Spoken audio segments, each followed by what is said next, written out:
So we are now recording. Thank you very much, Clark, for joining us here today. I'd like to start out with some foundational questions, such Sure. as, do you remember the first time you heard about something called Watauga College? Or what was then Watauga Global Community, I think. Yeah. And actually, the first time was when the job was posted that I applied for, and was lucky enough to be hired for when you were looking for a new director at that time in 2016, Mhm. 15.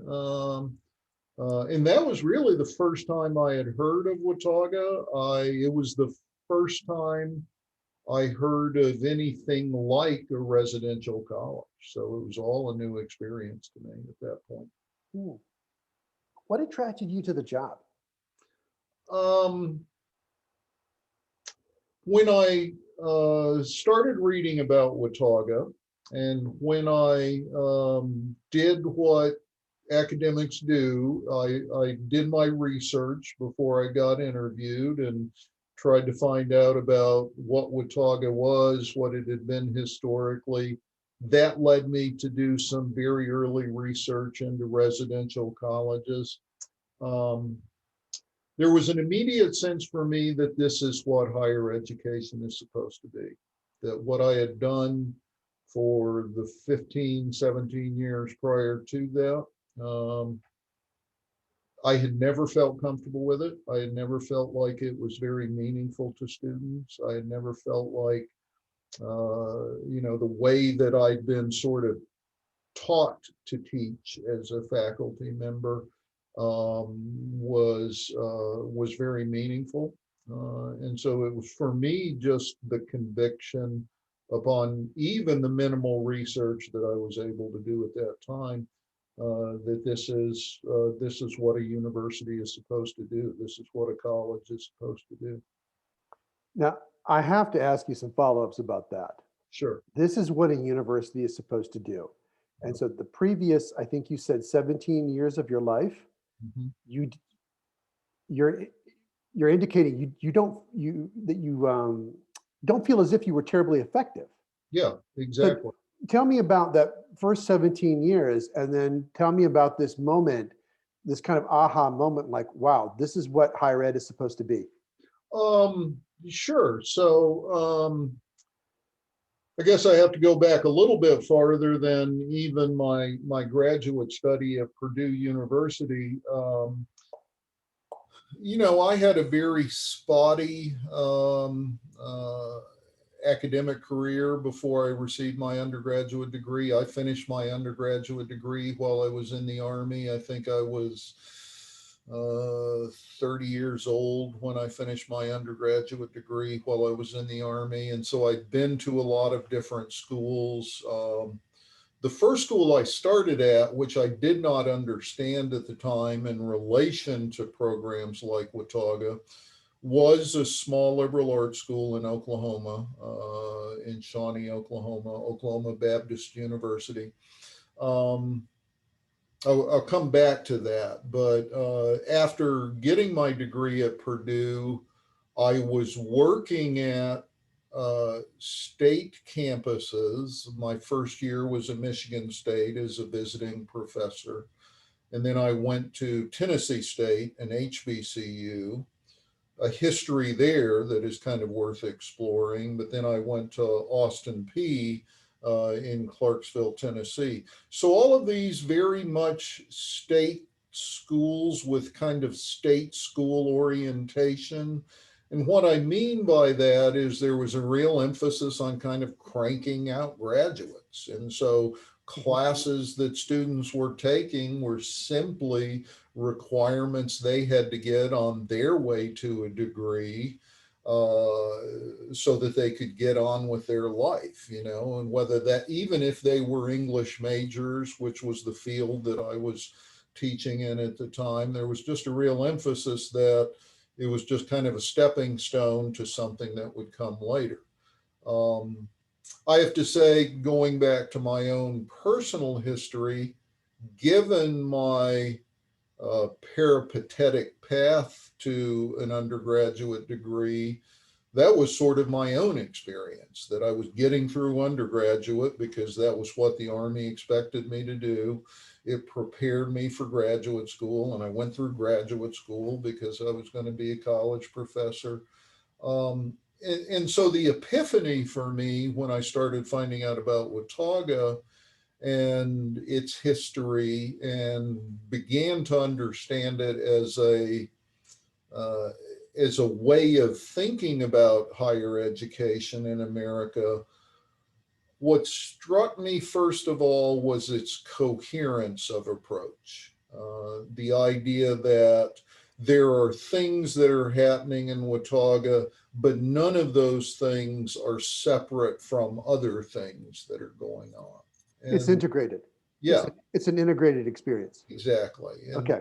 And so for somebody who came from the background that I did, whose own experience was not at all integrated in higher education, it was all very transactional and instrumental, if you want to use a better word than transactional.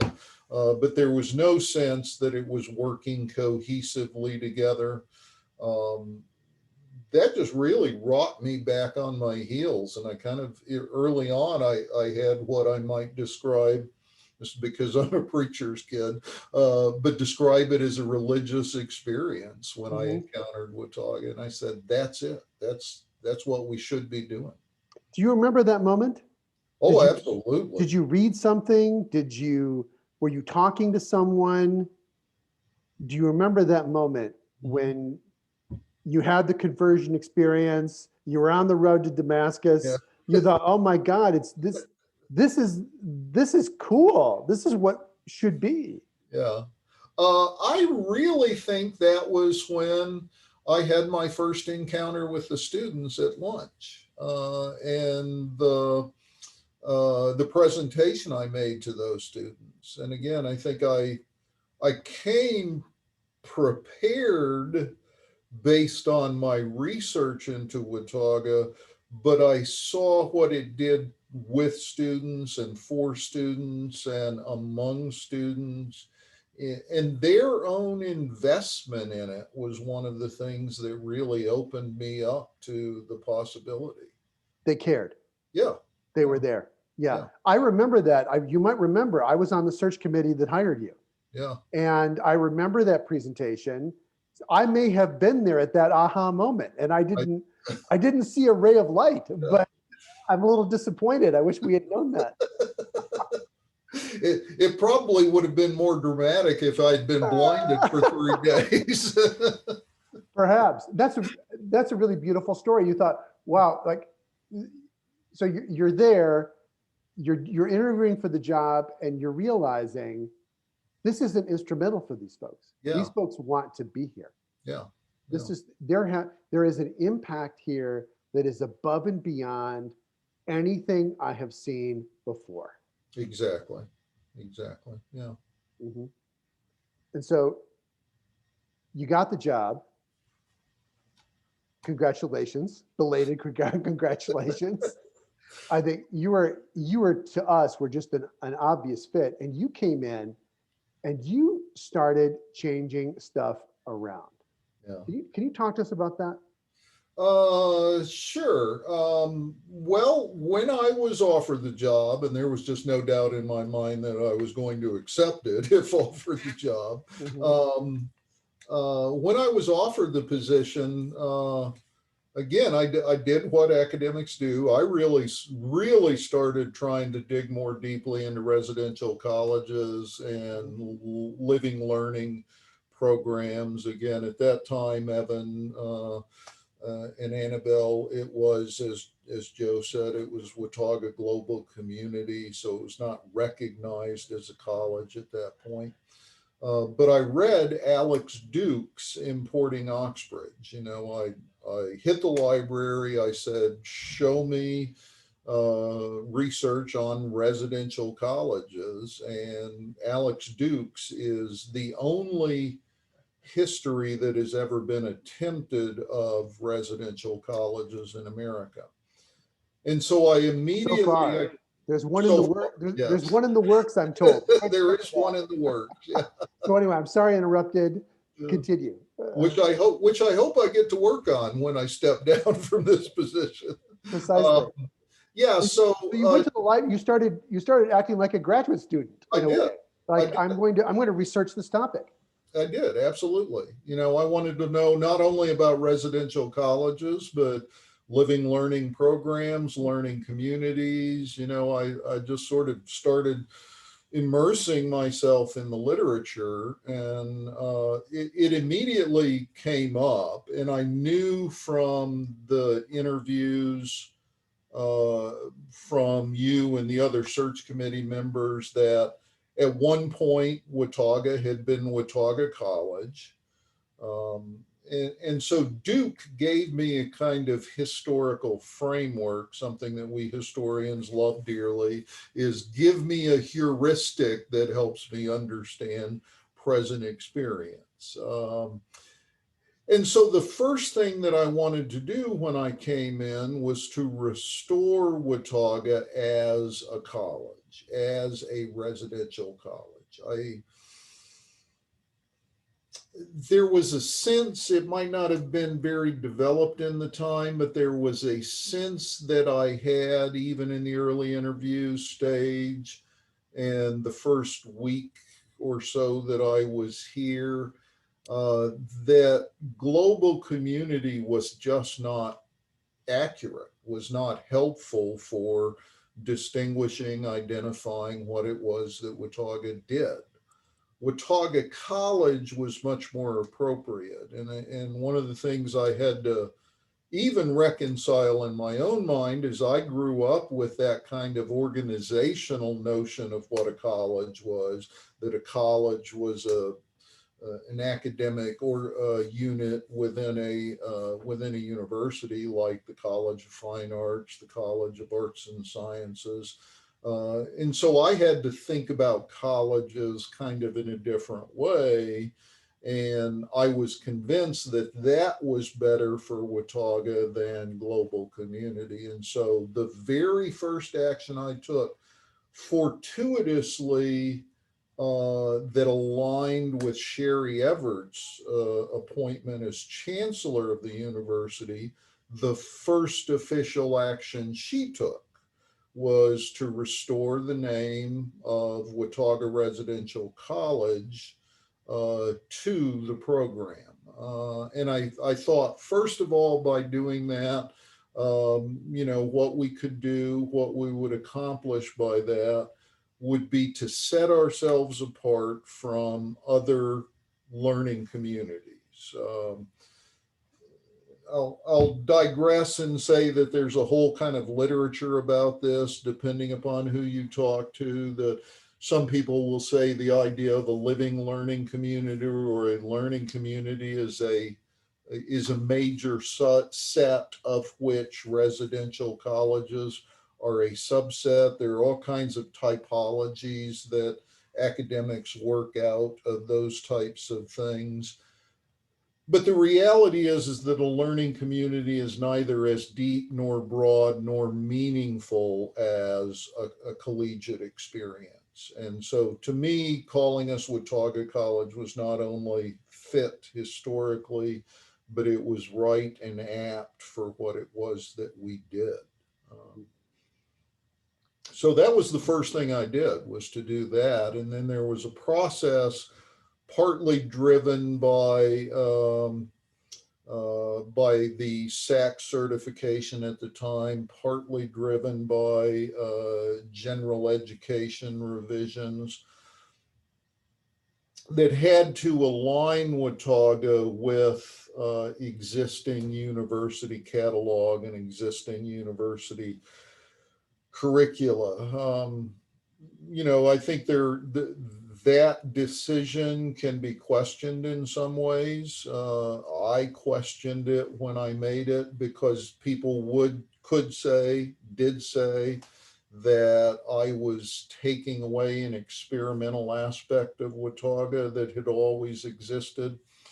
But when I came to the program, there was no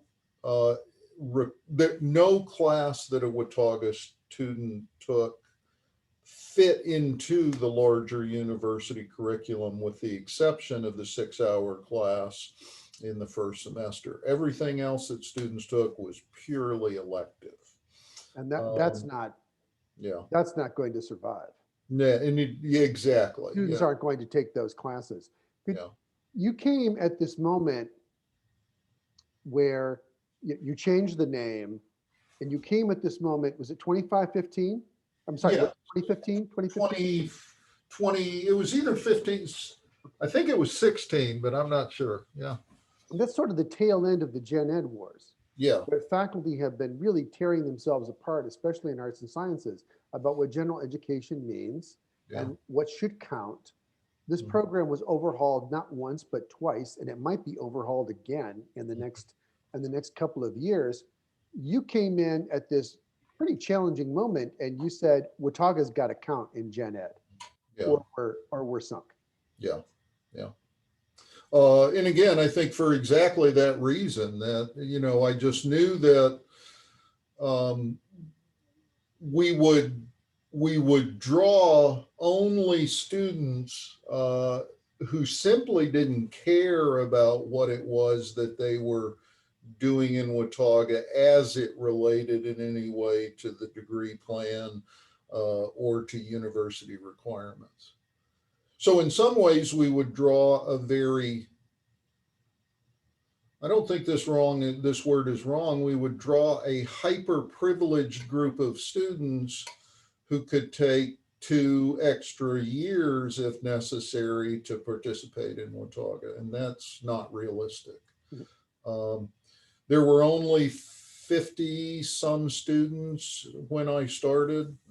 I knew that a program that consisted only of 50 students could not survive in any university these days. And so I felt like one of the first things I had to do was to institute changes that would make the program more attractive to a wider variety of students. Um, and And again, these are, Gen Ed was part of that. yeah, Gen Ed was part of that. But these are the discussions that we've continued. Joe and I have had some of these discussions. Joseph Bethanti and I have had these discussions. Previous faculty and I have had these discussions. Those changes were not universally embraced by all of the Watauga faculty at the time, because they were such radical departures from the history of the program as it had existed before that. So it's fair to say that you come in lending, I guess, you come in with a sort of professionalizing agenda, so to speak. You recognize the program's in trouble. You realize it's got to change its brand, and it has to fit with the larger university mission. Right. And the idea of having an experimental college is not something that you found, well, you might have found it attractive, but you certainly didn't find it viable. Yeah, and that's a good description of the bind I felt like the program was in. Um, Mhm. and again, I think the debates that went on around those changes within the college largely had to do with that. That there was always this kind of historical um, uh, vision of previous members of Watauga that it was doing things that no other school had ever done, with some justification, that classes could be wholly experimental, that I could decide to teach a class on Christ in comic books, and that class would make, whether it had 2 students or 20 students, and that the pedagogical approach to that class would not involve any kind of recognized learning goal or learning outcome. Um, and all of those things, again, while they're They're very much in the mode of Carl Rogers and art schools and Black Mountain College, so beloved by Joseph Bethanti. But they were just not viable for continuing the program. Mhm. Absolutely. I'd like to pause here for just a moment and ask if Evan and Annabelle want to ask any questions or jump in here. I know I've been doing a lot of the asking.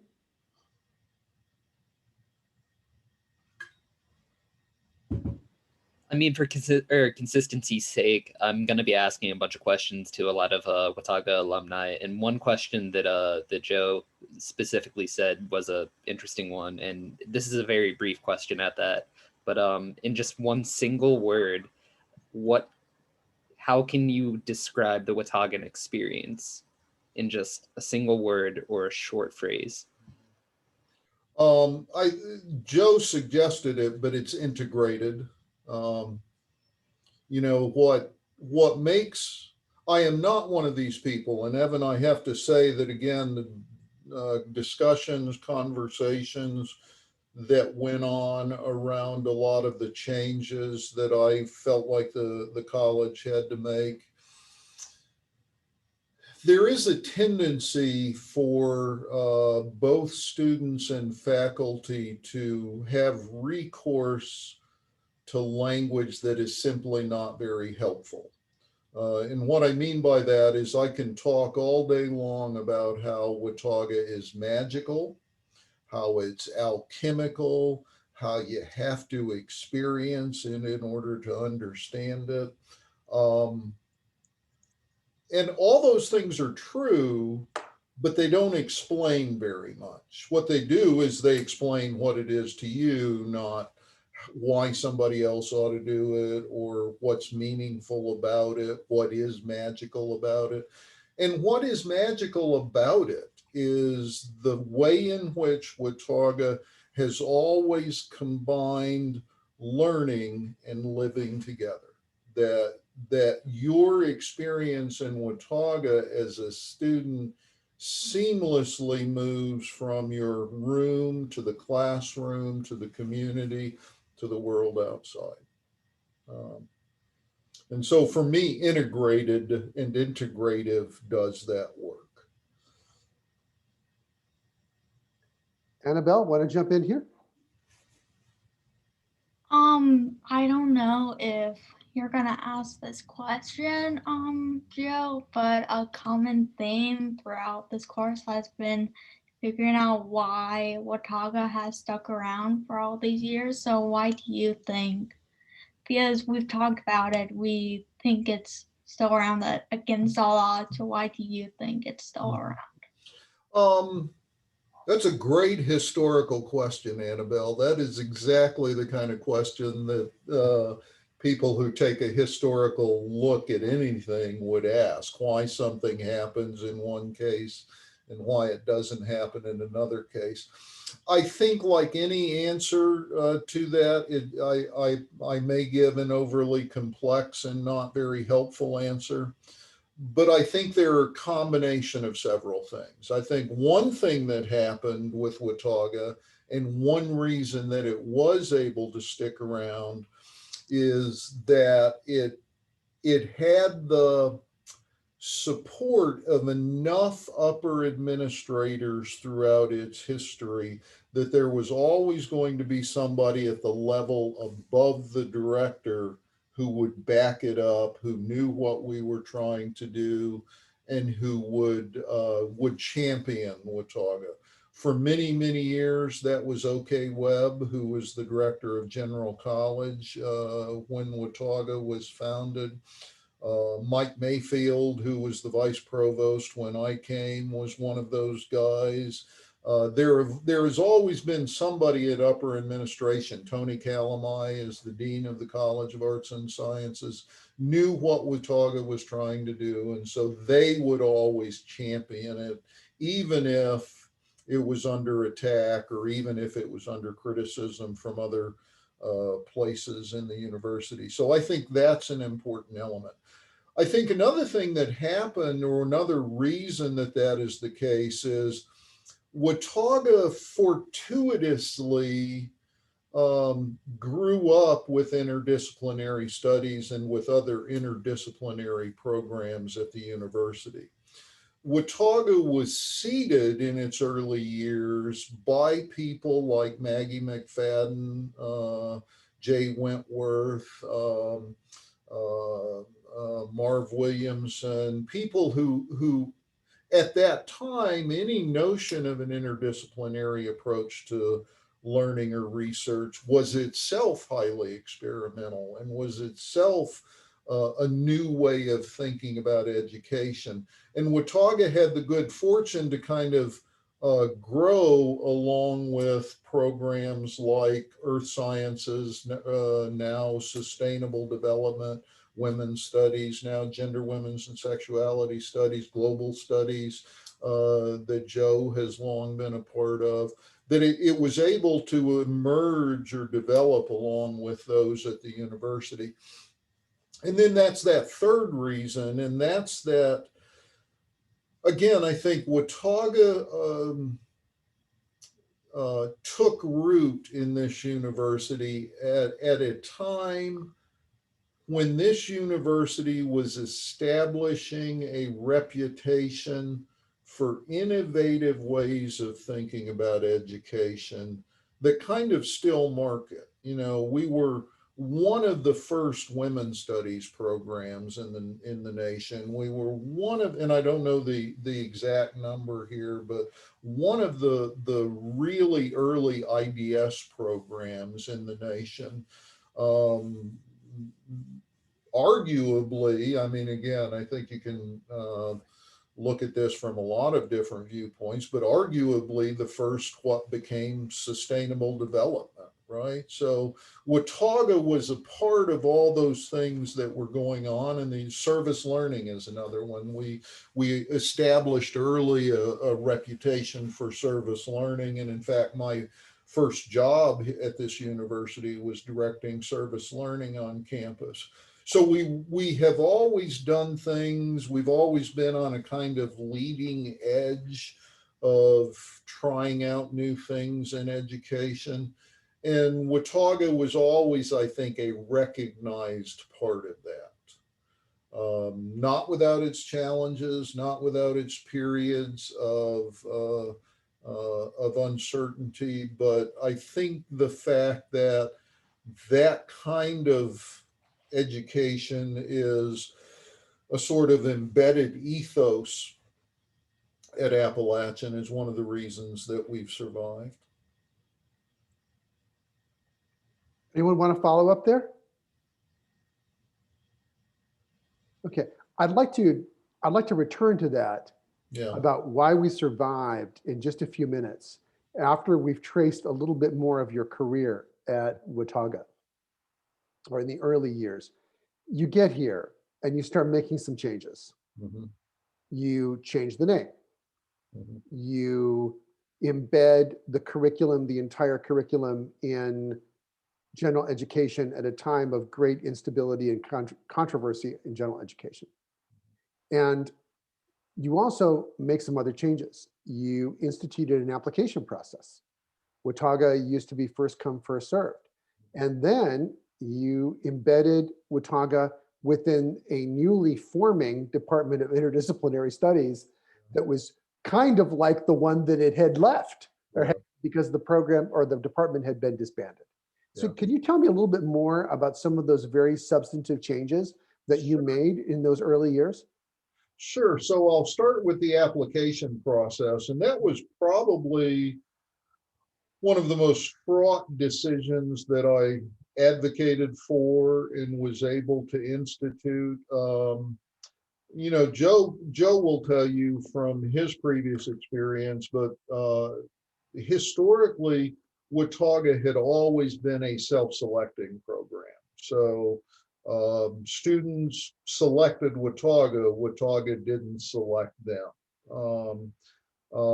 And that was a matter of much debate when I flipped that model and made it a selective program to which students applied and they might or might not get in. And the reason that was something that we discussed a lot is that, there was always a belief before I came, and I understand this, I think, that there was always this belief that students who want to participate in Watauga need to have the kind of character, the constitution of people who will invest in that kind of program. So they choose it because they want to choose it. And they know that at that time, or before I came, they knew that they were not going to, classes might not be counting in a degree, but that was what they wanted to do. I have always had this, and it's operated in tension in my own life, but the reality is that higher education and any program in higher education has to adapt to changing circumstances. Watauga was at that moment when I came, and if we did not make ourselves a desirable designation or a desirable destination for students, we couldn't survive with only 30, 40, 50 students every year who were self-selecting into Watauga. That we had to make ourselves a destination point for students coming to Appalachia. And one way to do that is to make your program valuable, to let students know some of you are going to get in this program, some of you are not. And again, I think you could argue, and I wrestle with it because as I say, I think that's part of the tension of my own decision making throughout a lot of what I've done at Watauga. You certainly can argue that makes Watauga something different than it was at its beginning, and that is very true. But the reality is, and I know we'll come back to this, the reality is that so many schools that started like Watauga did not survive. They did not survive the changes that happened after the 60s, 70s, and 80s. And so there was just an absolute conviction in my mind that this was a different period than when we were established. I felt like we could retain some of the principles, the core philosophy of Watauga, particularly integrative and interdisciplinary learning. We could hold on to that, but we could change the way that students were coming to Watauga. And I saw then the students that were coming to Watauga it would be a kind of responsibility of mine as the director to sort of teach them about what Watauga was, rather than have them come in with an idea of what we were. There was a second part to that question. What was Yeah. it? So yeah, exactly. Why a department? Oh, Why was yeah. it? Why would a department be important? Yeah, and that has to do with the particular organization of Appalachian. Appalachian is like no other university I've ever seen in this regard. The locus of power at Appalachian is a department. In other universities in the nation, you can have tenured faculty who are not members of a department. That does not happen at Appalachia. That if you are going to be tenured as a faculty member at Appalachian, you are going to be tenured within a particular academic department.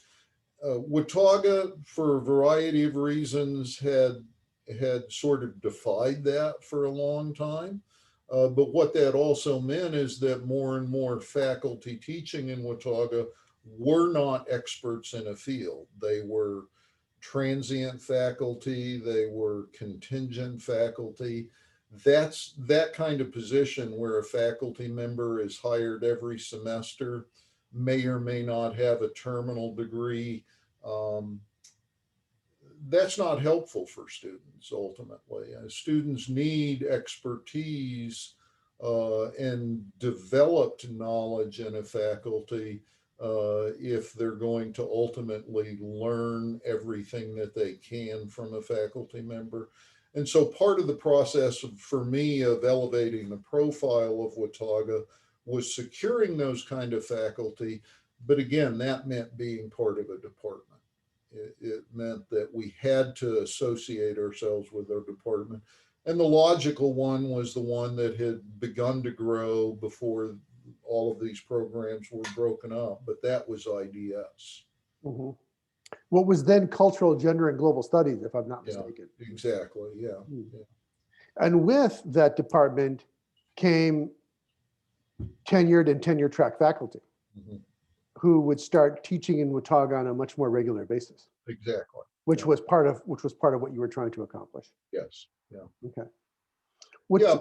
Prior to me coming here, and for many years, the faculty were aligned with Watauga, and they were tenured faculty. Bud Gerber, Jay Wentworth, some coming from different programs like Mike Moore from history. Um, uh, but they had been tenured kind of under a different model. And if we were not part of a department, that was not going to happen for the faculty that either new faculty that I hired or faculty coming from other programs. Mhm. Okay. Now, I'd like to ask a somewhat broader and at the same time narrower question. I want to change the subject to housing. Historically, university housing and Watauga have had a very tempestuous relationship. There have been times when Watauga actually ran its own dorm. And that relationship was pretty complicated and fraught with conflict because of that fact. The people who were professionals in housing felt very left out. That relationship has eased dramatically under your directorship. Why is that? Um, So I'll answer that by even going a little bit more broadly, and I'll go back to the origin of residential colleges in America. The first ones were established at Harvard in 1930. Mhm. The ones that really sort of began uh, uh, to define the form were established at Yale beginning in 1933. But there has always been, even since those earliest colleges at Yale and Harvard, there has always been a kind of debate, dialogue, sometimes dissension about what is the relationship of a college and the people who work in it to academic fields of study. American higher education has always been something of a Frankenstein's monster. And what I mean by that is we've appropriated different ideas of what a university is supposed to be. So, in some ways, we're kind of this very uncomfortable mutation of a German idea of higher education, sort of paired with or aligned with an English idea of what a university is supposed to be.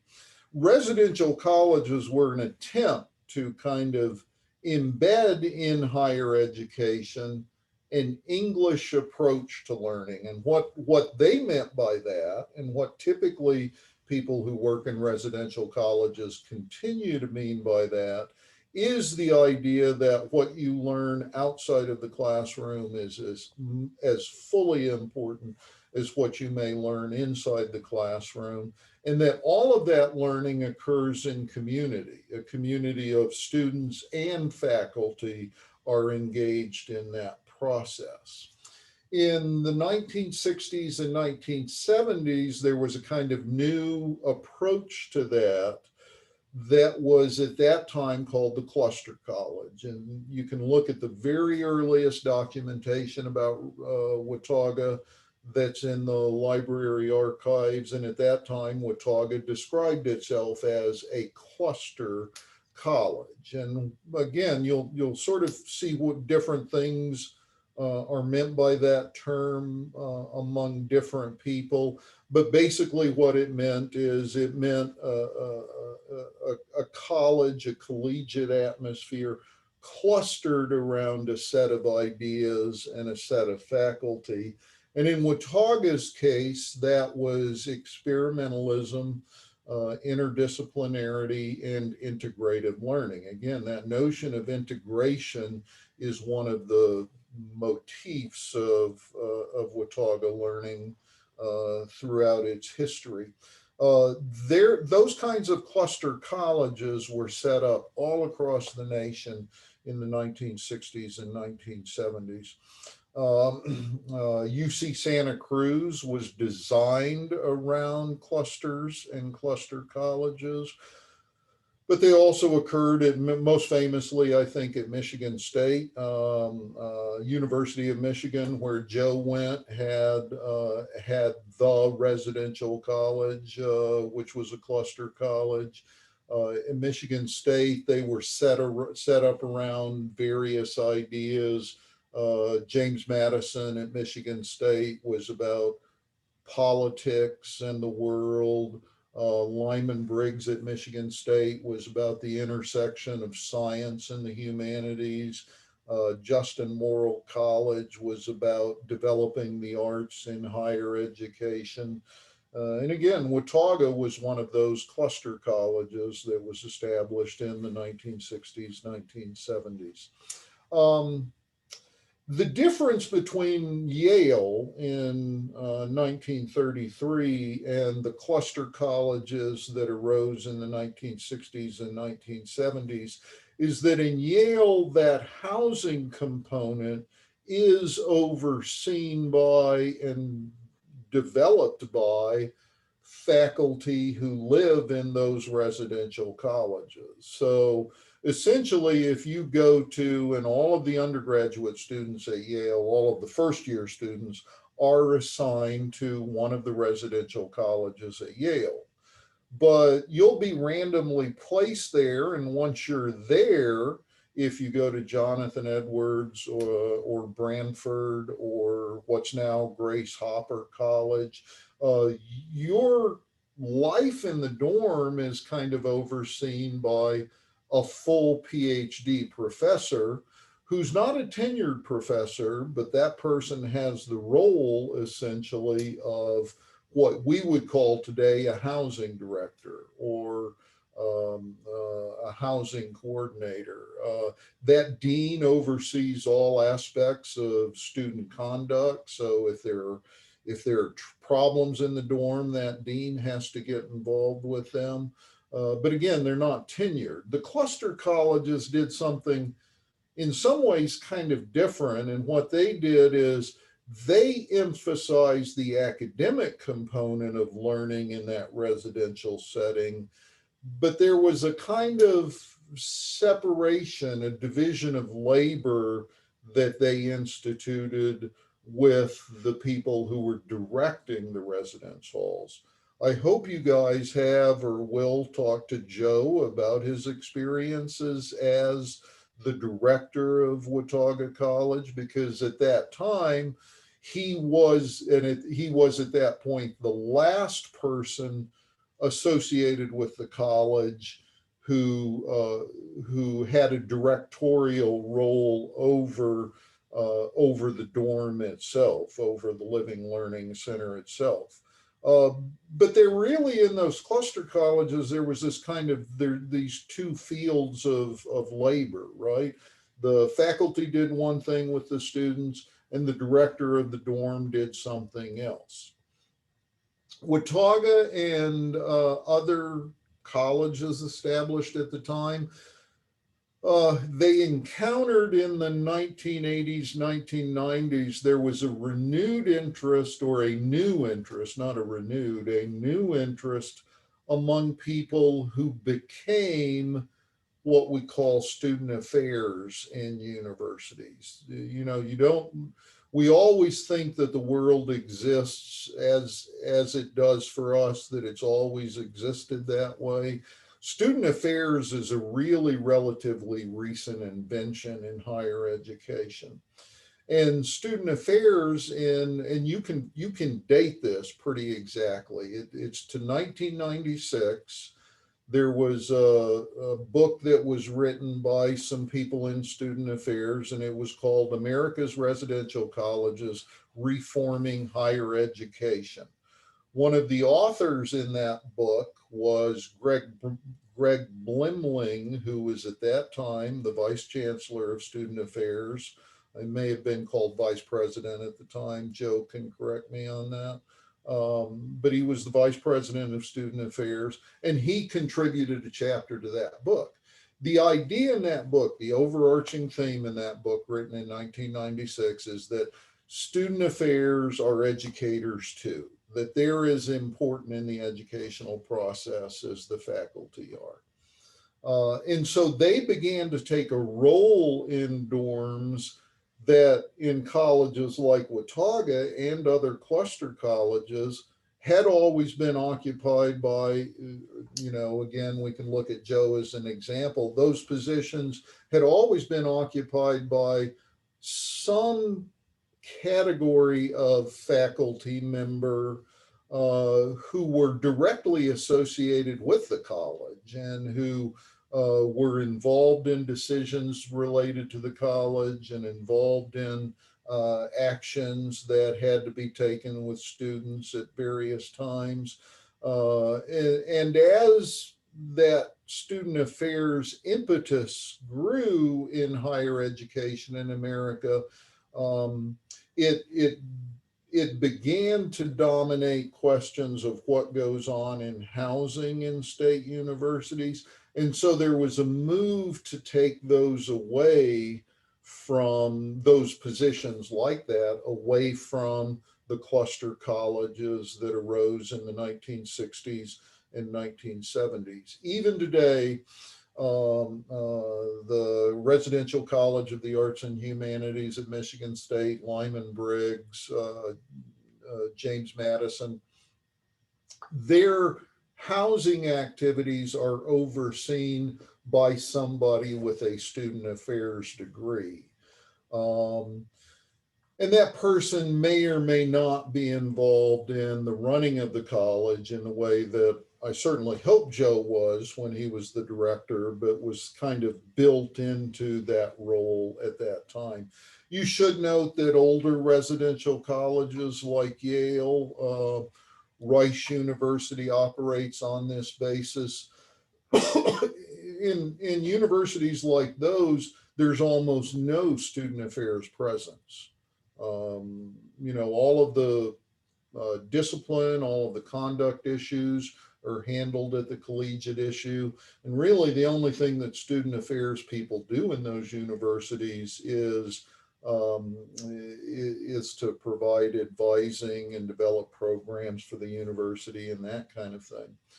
When that happened at Watauga, there was a great deal of friction that developed as a result of that kind of, and it was a larger and a broader national historical movement.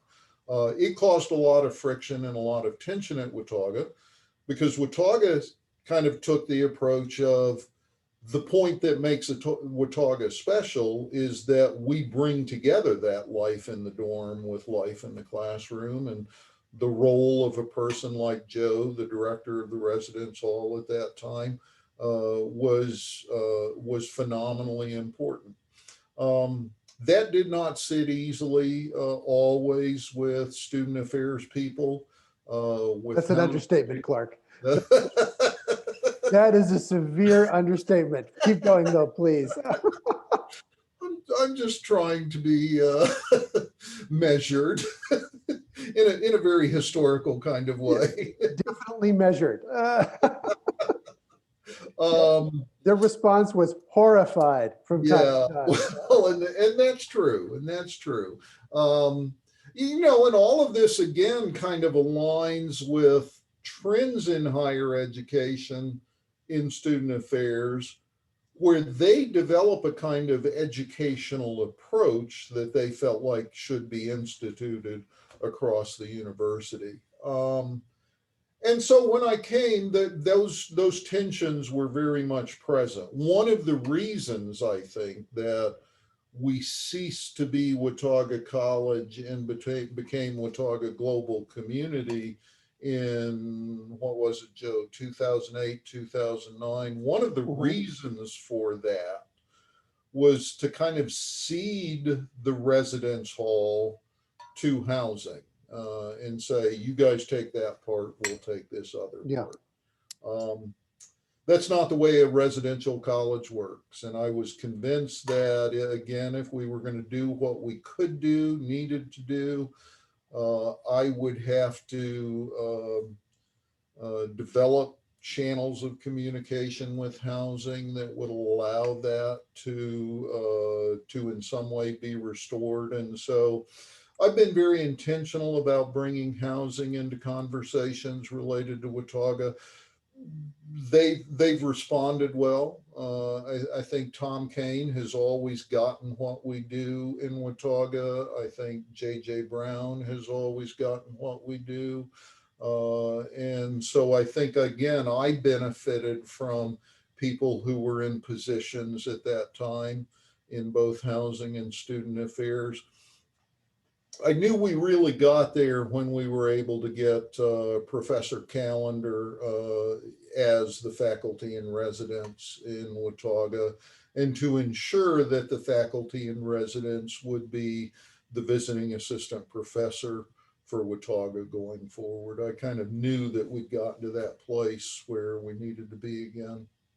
If you could wave a magic wand, would you have the director of Watauga be also the director of the Living Learning Center and create that kind of integrated learning experience? I would. Again, I think that's important. And in most residential colleges, those two roles are identical. But again, with the kind of important exception of the cluster colleges that were established in the 70s, at UC Santa Cruz, there was an expectation initially that faculty assigned to that residential college would live in the residential college.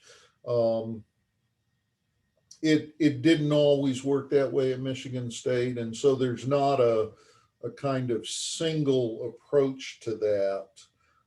But I think the unity of a student's experience has to go across their full experience from the classroom to the residence hall to life outside the residence hall. Yeah, if I could wave a magic wand, that's what I would do. Yeah. And you've done what you can. Yeah. Within the constraints, the institutional constraints, to create strong relationships between the residence experience and the academic experience. Yeah.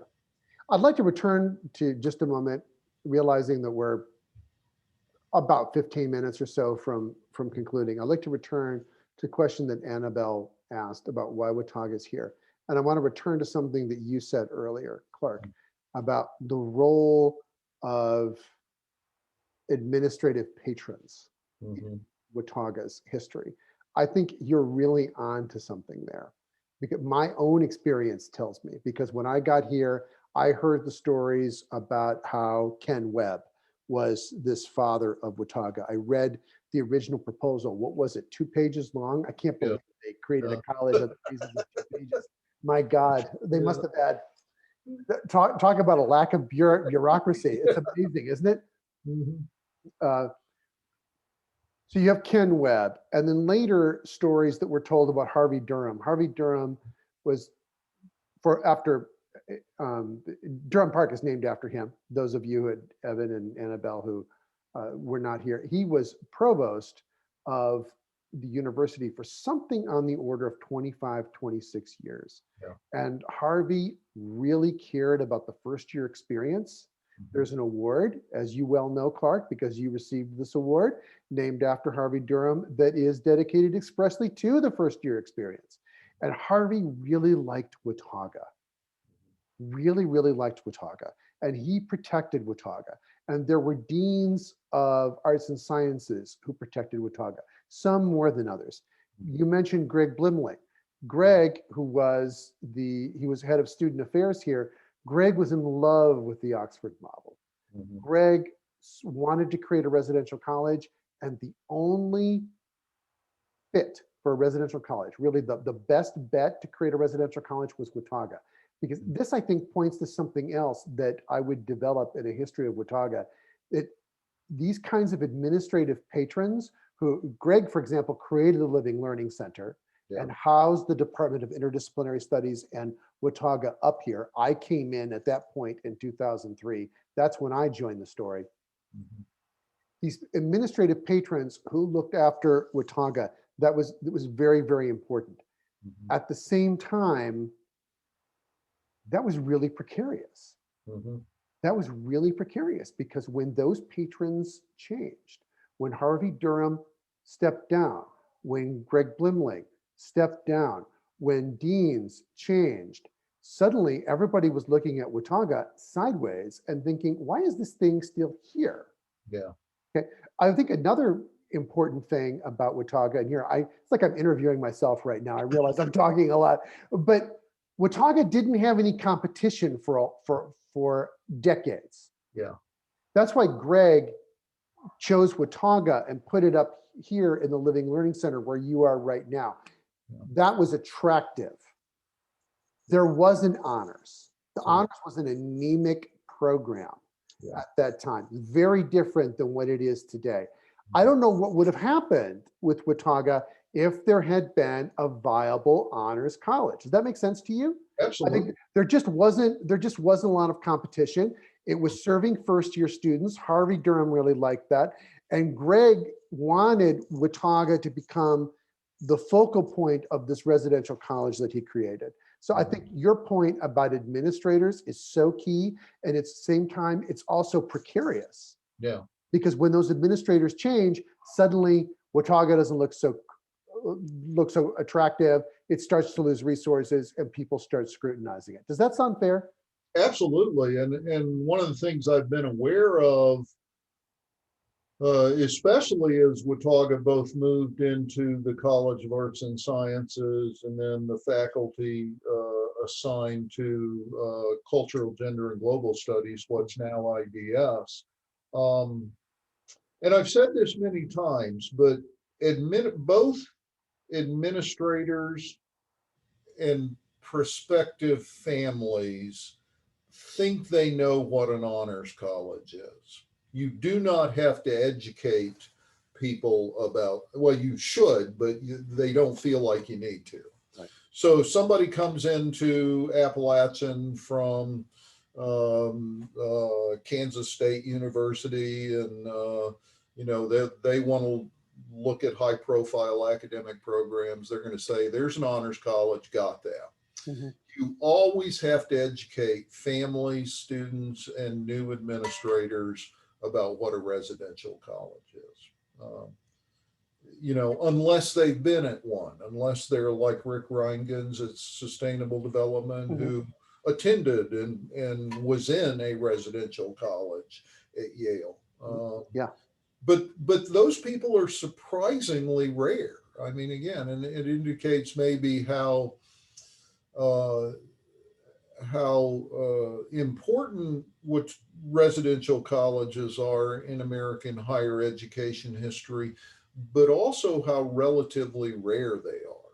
Mm-hmm. Again, and so that's been, you're exactly right. The problem with depending upon personality and people who champion a program is that those people always leave. And unless there is something to solidify that program within a university, it's not going to exist after those people leave. Yeah, and I think one of the wisest things that you did is that you recognized that pretty early on. Mm-hmm. That the program couldn't exist just on its relationships and nostalgia and alumni, because those things became increasingly tenuous in a modern corporate bureaucratic university.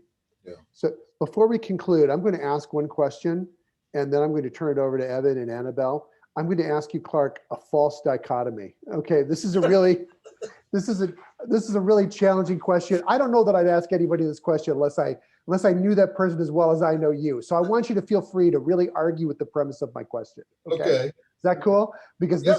this is as much an exercise in thought and argument and debate as it is an actual question.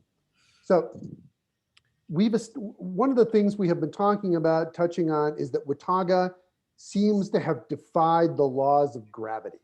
Mhm. Okay, it didn't close, although arguably it should have. It didn't become a major. It didn't degenerate into becoming a living learning program simply.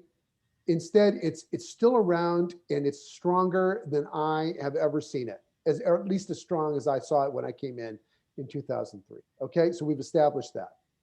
So my question to you, Clark, as you're getting ready to close the door on the Watauga Director chapter of your life, okay, I think you saved the program. I think you saved the program. I think you saved the program by doing stuff that nobody would have been willing to do who would have a long connection with the program. Mm. So my question is, and this is again, I want you to feel free to argue with this premise. How can I after flattery like that? Well, but you know I feel like that about you. Are you the savior of the experiment, or are you an agent of university corporate bureaucracy? Yeah. Oh, I mean, man. are you Darth Vader, or are you Luke Skywalker? I mean, which are you in this equation? To what extent? Yeah, absolutely. That would depend upon who you talk to. I have been accused of being both. Uh-huh. Really, and again, I think it really does depend upon who you talk to and kind of what their experience in Watauga was, and their relationship to it. I have felt heartened by the support of people like Jay Wentworth and Bud Gerber, old line faculty. Jay came in, I think, the second year that Watauga had been here. And so he was around a long time. Bud Gerber came not too long after that. And I felt heartened by their support, because even though we have debated a lot about what Watauga should be and can be and what it was historically, there was never any doubt in my mind that they supported a lot of the decisions that I made. But I'm a very pragmatic thinker. I approach issues from a problem solving standpoint. Certainly my experience and my persona as a director was developed by 12 years in the United States Army. That's sort of who I am. And so I think it is easy in some ways to cast a lot of decisions that I made as not true to some measure that Watauga felt like it may have achieved at some point. In my own life, and I guess I'll wrap up with this, that, I have learned that you go through a lot of changes in life, and this is, who is it? Is it the Heraclitan paradox? You can't step in the same river twice. Watauga was not ever going to be what it was in 1970. It showed that time and time again. And so changes that I made were intended to preserve some things and recognize alterations in others. And I've been very comfortable with that. Everything flows, and that means Watauga has to flow too. Well, that might just be the title for an essay or an article or for a book about Watauga. I like that. That's really nice. We're going to conclude there, and I want to make sure that Annabelle and Evan have a chance to ask a follow-up or ask some other question that's been on their minds. So kind of stated on how you said this is your final chapter of Watauga. I guess personally, you being a person who's going to step down from your position, what do you think the next chapter of Watauga looks like? And what does life beyond, I guess, kind of your era necessarily look like in the grand scheme of things? That's a good question, Evan. I don't know. I'm excited to find out, but I honestly don't know. I think all I can be assured of is that it will change, and I have to be comfortable with it not being what it was when I was here. If I did not do that, I have not learned anything about wisdom or growing old in life. Um, and so I honestly don't know that. I hope that one thing we are able to do, well, two things I feel like I was never able to do that I would like to do. One is develop a full, robust 4-year program in Watauga. If we could have a major, I would love to have a major. I think that would be the thing that would really help us survive. The other thing, which both you and Annabelle, I think all three of us have talked about this at one point, is to really, um, uh, you know, develop in a way that it is not going to alter from year to year, a way in which older students, upper division students, take a role in developing the first year students. Both you and Annabelle have played an important part in what we are doing right now, but I think we all know that that's tenuous at this point, and the COVID year has made it more so. And I feel like if we could do those two things, we would have a Watauga that could withstand an awful lot. I feel like those are unfinished tasks that I'm leaving, but you never get to do everything. Again, that's my word of advice to people entering into the job market is just reconcile yourself of you're not going to do it all. You moved the ball down the field. Yeah, And yeah. that's, yeah. Annabelle, do you have any questions before we close out? Yeah, I'm just curious if you could like alter the mentor program in any way. How would you alter that? Because I feel like it's a good program. There just needs to be a better execution of it. Yeah. So how would you change that, I guess? I don't know, Annabelle. I think there are things that I might think would work. But one of the reasons the mentor program and mentoring has been as successful as it has been, I believe, is that um, students have owned it, and what we do, students develop. And I just had the good fortune of being able to put a rubber stamp on that and say, yes, we are going to do it.